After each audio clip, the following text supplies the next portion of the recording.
Wow, that was a very gay hand, hey? My body does betray me. Hello.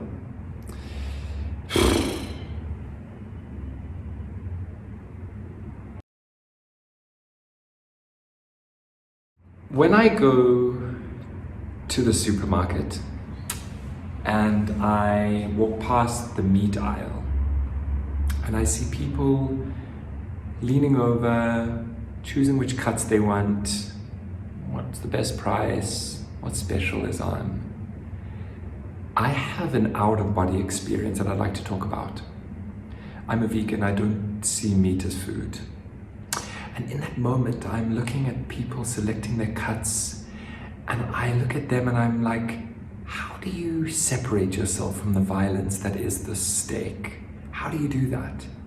And in that moment, this film emerges, right? The separation between me and them. I don't know how many of you have watched the series Stranger Things, but Stranger Things talks about the upside down, which is this inverted parallel universe that kind of looks like the normal world, but is dystopian, scary, dark. And in that moment of watching people choose which cuts of meat they have, I am transported into the upside down and I'm shouting, screaming at these other people, why don't you see the violence? Why don't you see what I'm talking about? And they can't hear me. And it's in those moments that I realize that our world has been constructed not only for us not to see violence, but for some people on the different side of the division to not see it at all and to not even hear the voices. Our world is divided along race, gender, sexual orientation, all of that historically through violence, right, through this upside down. And what I want to talk about is this emotions that we're seeing with Black Lives Matter hasn't just erupted because of this, it's always been there. But as white people, we don't hear it because of this film that separates us from the violence. And black people are looking at white people, how are you living in this world? How do you not see the violence? And it's so frustrating. Women looking at men, how do you not see the unsafety and the violence we have to live? Straight people saying, how do you not see it?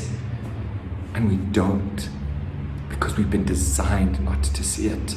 The upside down has been designed for us not to hear the voices.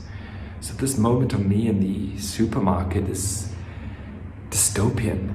And that's what we're seeing, is this upside down that exists, this construction of the normal world in which white, straight men, or the privileged plug points plug into, and those who don't, in this dystopian space that kind of looks like the world but isn't.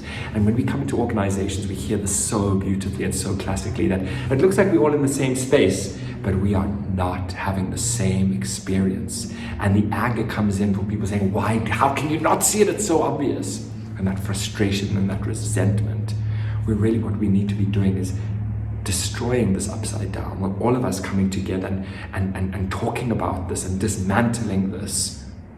Because what we see with Black Lives Matter isn't anger that's just erupted, it's always been there. And for a moment, the upside down is pierced and we can hear the shouting from the outside. And as white people, we need to look at it and realize that there's this upside down. We're not all having the same experience in our world, in our organizations.